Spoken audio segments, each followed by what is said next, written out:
Welcome to the Peopling Podcast, where we hang out with brilliant human beings who teach us how to be better, well, humans, and decode what makes us tick and click. Inspired by the book Peopling, available on Amazon. Let's get this episode started. Hey friends, welcome to another episode of the Peopling Podcast. I am your host, Christine Naruzzi, and it is my delight to be able to share with you today our VIP guest. And I bring to you Jeanne Belmonte. She comes to us from Virginia. She has a business degree in marketing and over 20 years of experience in commercial and nonprofit organizations. Her past roles include executive director and senior sales executive. And she finds points of connection with you and your team given her varied experience. And let me share with you this gift. I got it a few days ago. I jumped in, dove in face first, and I could not put it down. So it's called Peace of Mind at Work. It's a guidebook. And it's tools to bounce back in the midst of workplace difficulties and discord. And Jeanne, I can't wait for you to first off share a little bit about who you are in this world, and then we'll wind up finding out what led you to write this amazing workbook. I can't wait to talk to you about it and break it down. It's so good. But please, if you would, just share a little bit about who you are so that we can dive into what you know and what you got to share with us today.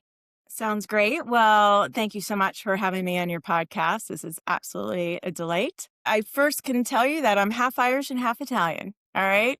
So that also means that I'm not necessarily, but half Jersey, half Texan. So growing up, I was half in New Jersey on my younger years and then down in Houston, Texas for my junior high and high school years. And talk about the first need to adjust to a whole new environment. Yeah, going into the sixth grade with an accent that I didn't know horseshoe was not the right way to say it. I thought that was okay. So all sorts of people relations and learning how to do that in a whole new environment started young for me. But I thought it would be fun to share that with you all. And then I did go on to work in a variety of sectors, yet with the same gift mix, with the same talents. So as mentioned, I was in the commercial world and the business world in sales and business to business. And some of my companies that I worked for, they both had offices and warehouses. And so I worked with folks in both environments, which was just great. And then also in the nonprofit world and a different nonprofits on both the West Coast and the East Coast, so in different parts of the country as well. And yes, when you have the executive director and the interim director, smaller organizations like I've been involved with, well, you do a little fundraising as well and some event planning. And then, here I am in the area of DC, and I would say it's kind of a rite of passage, at least for myself, to have become a government contractor. So I have done contracting. I've worked within government agencies here, and that's also been in the project management role, things along that line, and also people management too. So that rounds out some of the big sectors in which I've worked in with basically still the same talents. And that's a lot of the reason why I can find the different points of connection with folks, having worked in some different environments, with some of the same skill sets and in different parts of the country. As well, having both lived there and worked there. Love that. Jeanne, what drew you to this field? Like, what was originally kind of stirring for you that wound up opening up that first door that opened up all the rest of the doors? Well, the current world that I'm in is you just held up my book, right? And so they say that authors write to either express the pain that they've experienced, they want to share that, or they may seek solutions, right? So there are these two elements. And I think it's both for me. I've definitely felt the pain of the worry, the anger, the bitterness, the negative rumination that can happen after a perceived offense. Like after somebody has said something or done something to me, I've lost my peace of mind. And in that particular way, right? I've definitely I've felt that hit, and I've lost my peace of mind for too long, right? And so I felt that. And then I would say that also the element of being inspired, finding the solution. So I definitely was inspired to read about folks that also have interpersonal challenges. They've had perceived offenses too, but they stay engaged. They kept their sense of well-being.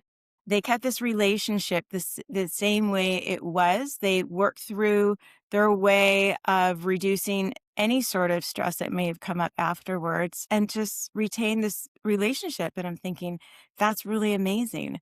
How can I share what appears to be their method, of doing this, with others and put it in a way that's, simple with tools that are really straightforward that can help others. It can help others reduce what I call distracting stress. It's that the anger, the bitterness, the negative rumination that can happen after you feel, that perceived offense and how to lessen that and then reap the benefits from lessening that. Love that. Can you give us a definition of perceived offense? I think some of us might know it, but just making sure that we're understanding what you mean by this and give us an example in the workplace. Sure. Well, you feel offended from your perspective. Somebody said something that you feel offended. So maybe you're in a meeting and an individual turns to you and says, "You didn't deliver the goods as well as you have in the past," right? Once again, your grammar is off. Let's say something like that, or the data hasn't come in accurate or correct. And it is your fault, but it was said out in the public, right? In front of your peers, maybe in front of your clients. And maybe it was your client that said it, right? It's not always, your peer or a manager. Sometimes it's your customer or it's, a client that says something and you feel the hit, right? That your perception is that hit you hard. And so then after you shake off that initial either feel of, fear or anger that can happen, well, then do you continue though to feel that anger, or is worry continuing, or the bitterness, rumination? That's what a lot of this addresses, is to reduce that. But that's the perceived offense. That's one example of so many. There's so many varieties. So many. So I think a lot of people listening in going, "Oh, Jeanne's onto something here," right? I love my job, but I can't stand fill in the blank, right? Like Frank across the hall, or their boss or their teammate or colleague, but they love their responsibility. They love their duties. They love the outcome of what they bring to their role. Tell us a little bit. And I know you've got all the answers because I was just chewing this up, reading your workbook. I've heard it said so many different ways that people don't quit companies or jobs. They quit bad managers. A lot of times, the work environment, the culture can feel just such a certain way that it's like, I can't be productive right now. And there's almost no way to separate that part of us at work from home. Like there's no way you can come home feeling like the best version of being a great spouse or a great parent when you just got beat up all day at work with these perceived offenses. So wherever you'd like to start in the 13 questions I just asked of you, I know people are like, "Oh my gosh, give me more." Would you just start breaking that down for us? Sure. In the book, I share studies that really validate our experiences, right? So there's a terrific study in the Harvard Business Review that speaks about incivility that can happen. And it can happen and it can come to you from outside of the organization. Sometimes it's a customer, sometimes it's a client. It's not always, within your four walls or within your Zoom or your Teams meeting, right? You can perceive it from outside, but with associates that are outside of your organization too. And so when the incivility occurs, there's statistics out there. And just a few of them I want to share because I totally relate. And maybe the people that are listening will, relate as well.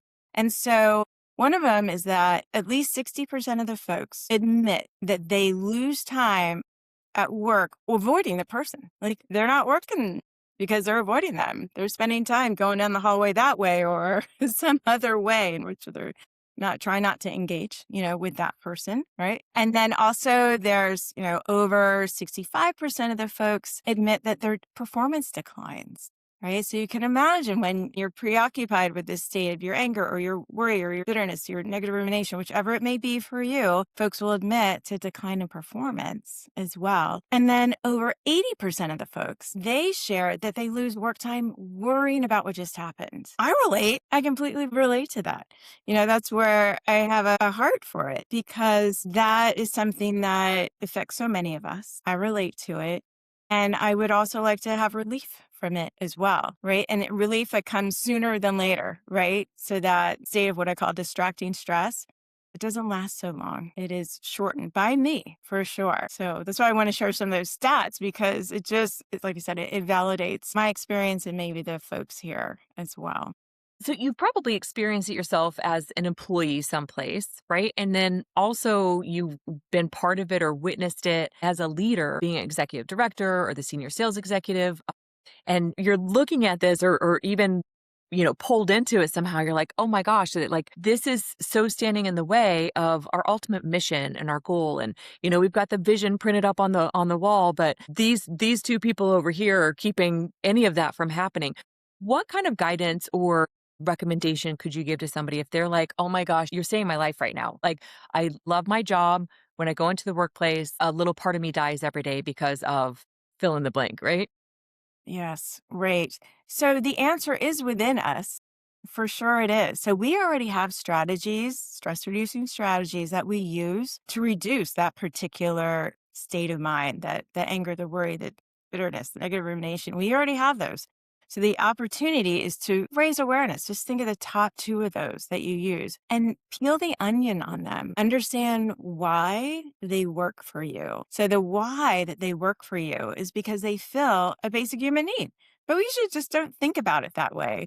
You're either filling an emotional need, a mental need, a spiritual need, or a physical need when you activate one of your stress reducing strategies. And just raising that awareness can help you choose really purposefully, right? Really mindfully in order to reduce that state that you're in, which you've lost your peace of mind with it. You don't have it. You're the one that goes home, stressed and continues through the day that way. Yes, you have some breaks, but to really resolve it with that particular situation is definitely a choice. And then you look at your strategies and you look at the needs that are depleted, your own needs that are depleted, and choose the healthy way to fill them, and the book is not prescriptive. Yes, it has examples, but it isn't prescriptive because you know what works for you.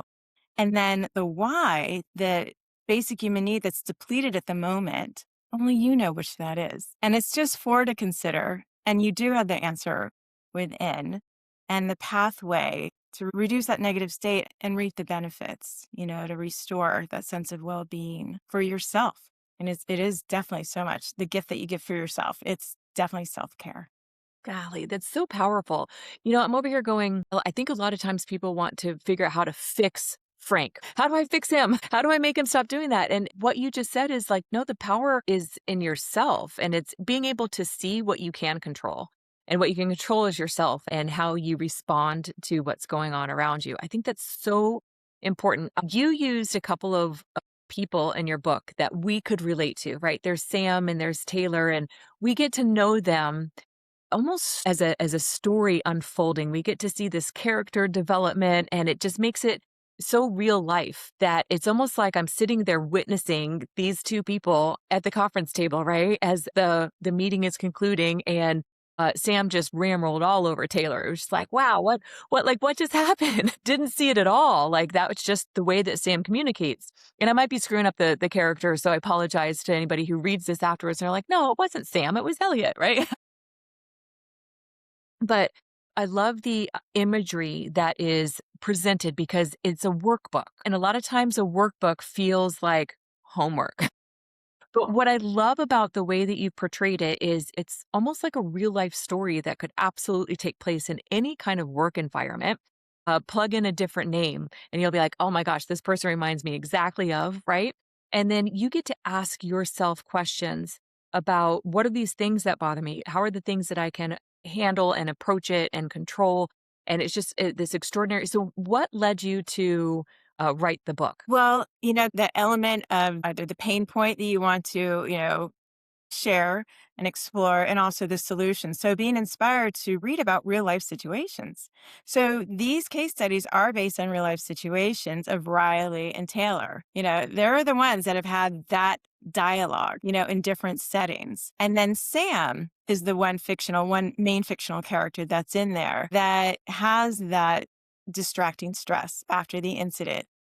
Taylor is also on the receiving end as well and doesn't necessarily have that reaction. That's the person that I was reading about that was like, wow, that's just amazing that they come from that. And then Sam represents the 80%, 65% that are really being distracted by the worry or the performance is going down or they're avoiding the person, right? And so, that putting that person in reflects like I said, the large percentage of folks that are shown, in these reports that are out there. And I'll tell you, you could see that Taylor is just the person that already has the strategies in here and in here, in the head and the heart, right? They're already functioning, they're already firing, and they're private, right? It's not put out on the table. And just like your own strategies, many can be right inside of your head or heart only, private, only known to you, and therefore even all the more powerful that you can activate them. And they're always tied to the basic human needs. And just a little bit of that reflection can help make it super powerful. It's extraordinary because you're helping people to build a skill set. And the outflow or the outcome from this is more profitable companies, more in tune and productive and purpose-driven employees. You've got this team that is actually firing on all cylinders or doing what they want to do, what their God-given gifts and skill sets are, instead of, running to the bathroom for the 14th time to avoid, right? Frank. So I think it's practical advice. It's really elevating a skill set. And I love that it's from learned experience and then also data driven from your research. What would be your takeaway if somebody just ignored this? They're listening and they're like, welcome to my life. I show up, I do what I can. I try to manage it the way I can. I go home and I self-medicate to try to forget that in a few hours, I got to wake up and do it all over again. There's a lot on the line there, isn't it? If we don't address it. Yes, most definitely. And the opportunity is for a daily self-care, right? For you to give yourself that gift of reflecting what strategies work for you. What are ones that you haven't tried yet? And that's an opportunity when you're looking at the book and when you're talking to other folks, just hearing what other folks are doing, but it doesn't mean it's for you. You have to know if that is actually going to fill one of your primary basic human needs and what's depleted. A question that you can just answer yourself is that, look at it. Is my sense of belonging low? That can really happen after a perceived offense. You can be pulling back and your sense of belonging or your sense of value can go down. Those are emotional needs that need to be filled. And so what are the healthy ways to fill those? You know what they are for you. You know your path. So this isn't prescriptive, but you know whom is somebody that can fill you in that particular way. You know who you reach out to. You know things and ways that you can change your own thought in order to elevate, right? A sense of belonging. Once again, it's the emotional, mental, spiritual, and physical needs that you can look to fill. And when you're identifying what's depleted, well, then you know which category it is, right? And then you can start to seek healthy ways to fill those. Before we dive any deeper into this conversation, I want to take a quick moment to share a tool that has significantly improved my life, and that's called Growth Day. It's like having world-class mentors right in your pocket. There are daily challenges that help grow your confidence, your inspiration, and your drive. Check out the show notes for your link to a free trial, and don't let another moment pass you by without checking out Growth Day. Jeanne, thank you so much for sharing what you have so far. We've talked a lot about we tend to be very reactive, or we respond a certain way to people in our workforce and our teams, but I know you've got a secret sauce about how to not be reactive, but proactive. Would you share that with us? Sure. There's an opportunity that once you have, cleared your slate internally, you have coped well with any past perceived offense. It's no longer a block for you. You are once again so fully engaged and your energy is back up and you're just feeling all in again. Right. So there's an opportunity to start doing a proactive strategy that's also very private. And there's also an opportunity to do the same strategy when you're just meeting a new colleague or meeting a new customer or a client. And I call it profound respect. So profound respect has, three elements, and the first two are really quite close to one another. So it's considering the whole person and it's valuing them as a fellow human being. So those two go together. They happen, very much concurrently. And then the third one is as you're also getting to know that person or recalling if it's a person that you already know, so you can then empathize with them. And it could be happy experiences that you empathize, and it can be hard experiences that they've shared with you or that you believe that they're having, in which that store of empathy is going into your own memory. You are starting to capture positive memories about that person, right? And especially if it's somebody brand new, that's all you're pulling in. You're just getting to know them and you're just taking it in, right? And you're doing this because it does feel good to offer profound respect. It does build you up internally in in a subtle way. And then also, if down the road a perceived offense happens, that person says something and you perceive it as what a hit. I can't believe that was said or done. You, yes, will have a natural first reaction of fear or anger. Something will flash and you'll shake it off in one way or another. That's completely natural and it gets done. But then you also have within your mind and in your heart a positive memory about that person that can give you the capability of offering the benefit of the doubt, just something that is a relief for you when you offer somebody the benefit of the doubt right in here, in your mind, in your heart. And then with that frame of mind, not distracting stresses and taking over that distance to you, the benefit of the doubt allows you to then, lean in and ask that person, did I hear you right? Is that what you meant? Or did you mean it like this? Or this is how I received it, right? You can stay engaged and understand better, what's going on, and your perception may change. It's a whole dialogue. We don't know where to go. There's so many what ifs, but creating the space of the benefit of the doubt for that person is so good for you and good for keeping this relationship and dialogue and understanding going. And I mean, wouldn't you like to receive the benefit of the doubt too? Absolutely. I love that. In relationship counseling, I've heard it said that you have to put deposits into the bank, and that's where you pull from when you need something. Have you ever had anybody in your life that just takes without any kind of giving? Even if it's just a mental account of these things that helps elevate somebody in your viewpoint with that profound respect. First of all, I love the title of this, Profound Respect. It's so powerful. I read once from the Arbinger Institute, Leadership and Self-Deception. Did you ever read that book? It sounds great.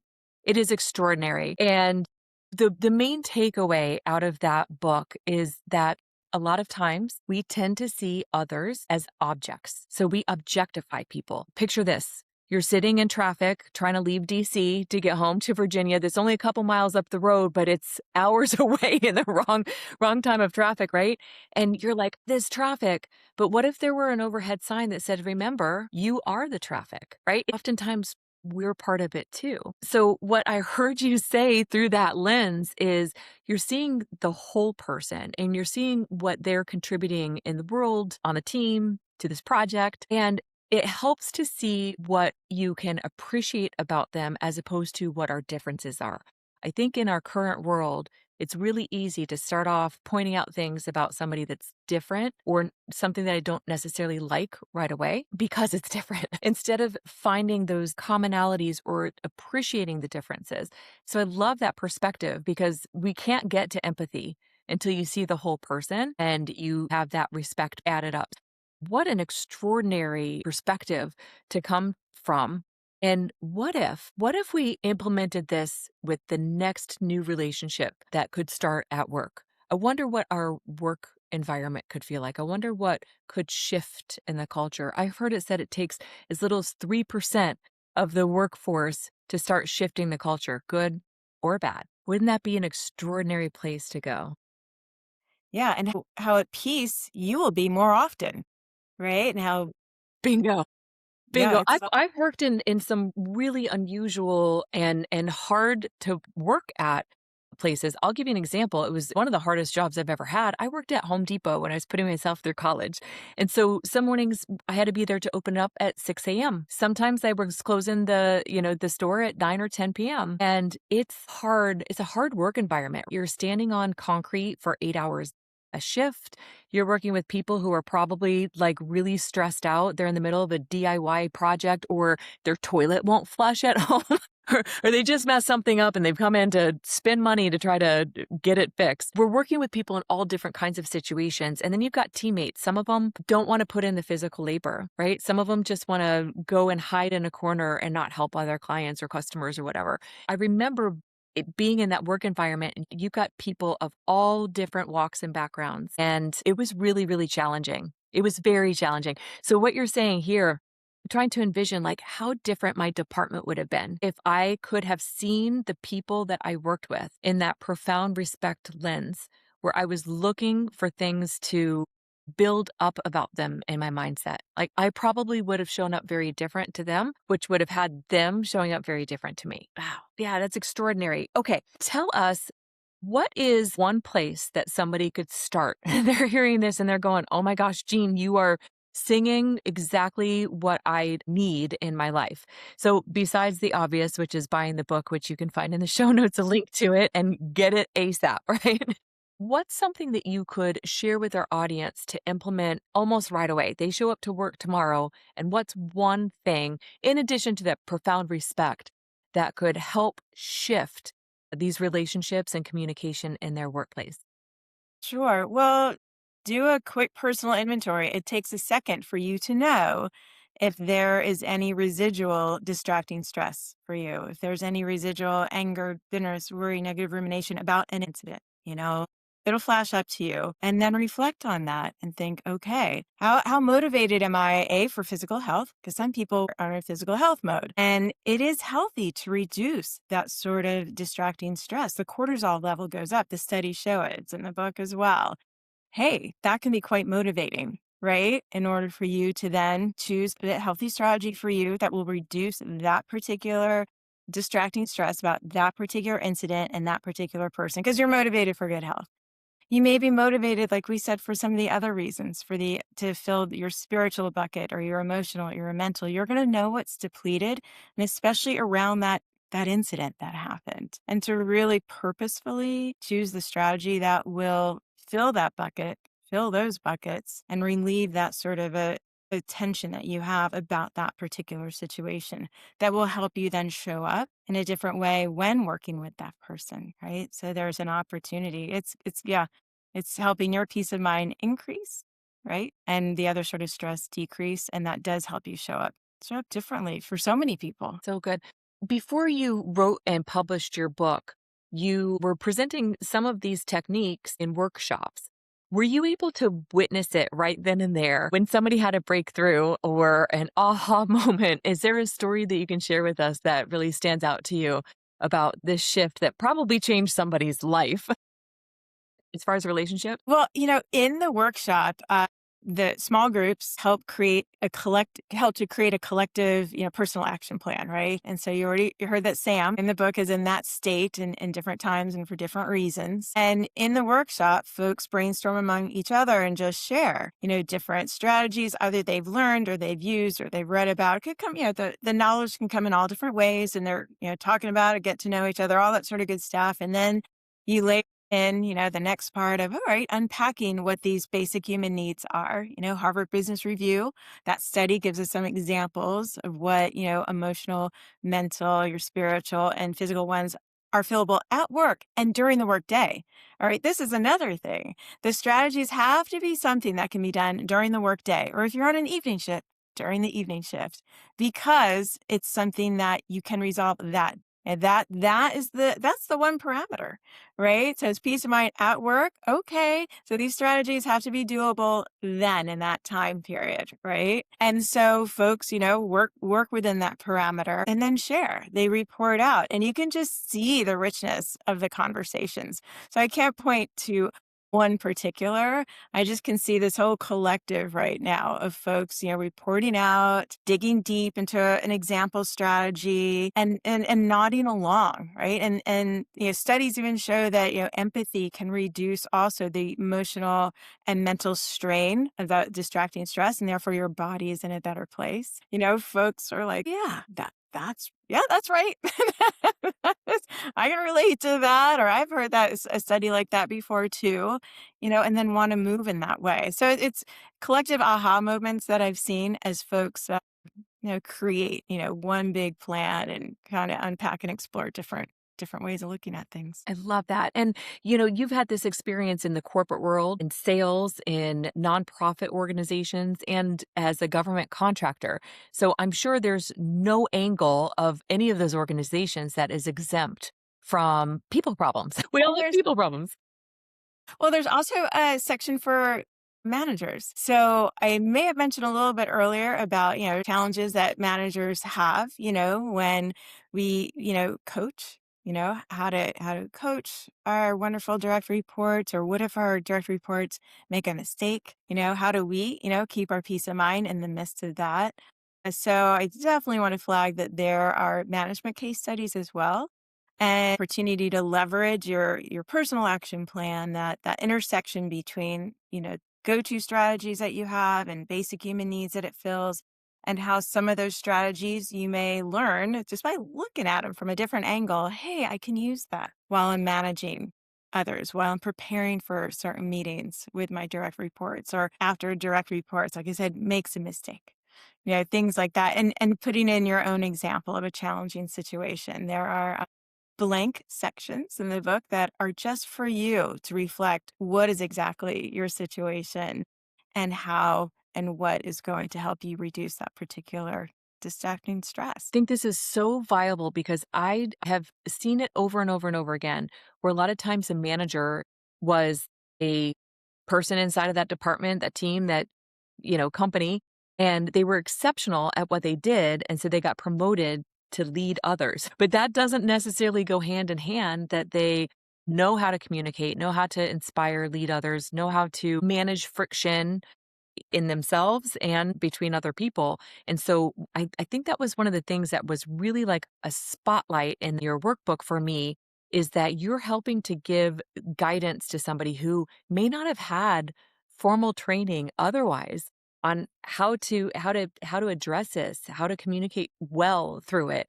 and protect people. I've had managers in the past make me feel like the smallest speck of dust on the earth.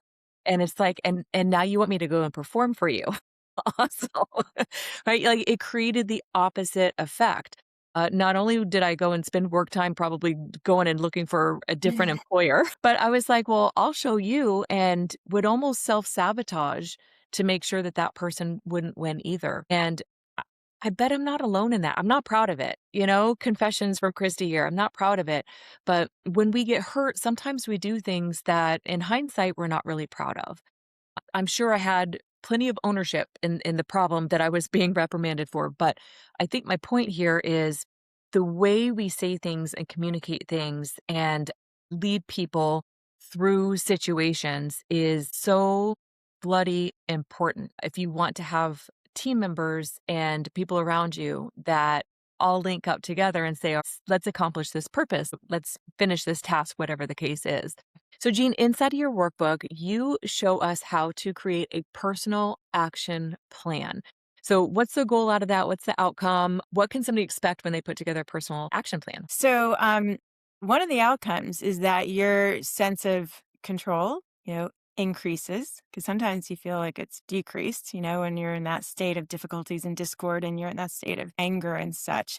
And that sense of control increases because you have really peeled your own on your back. It doesn't take much for you to really determine what of these four basic human needs are being filled when I go to my favorite manager, when I go ahead and talk to my, best friend, which is it? I talk to my partner, or you do something that's very private and internal to you, something, it could be applying empathy, many other elements, things can fill your basic human needs.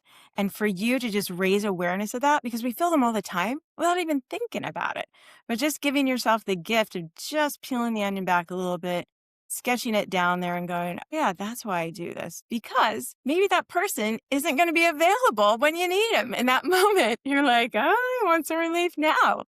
But you can reflect and say, okay, what am I seeking? I am seeking actually a sense of belonging. It's just shot, who else, how else, what else can I do? You've already explored that for yourself. Like, the answer is more readily there because you've already given it a little bit of thought, and you can get the relief that you want very purposefully and sooner than later, right? It's about definitely releasing that sort of stress and coming back to that sense of peace of mind sooner than later. And by doing that personal action plan for yourself, you can restore to that state more quickly on a regular basis. And as I said, once again, when a particular strategy isn't available at the moment, you can then think of, because you've already mapped it out, where else, who else, and what else you can do for yourself. That is so empowering. I love that. And it's something that we can implement into our personal life, into our relationships, whether it's parent kid, spousal, and then of course in the workplace. It's really extraordinary and transfers over well. And what I love most about what you said is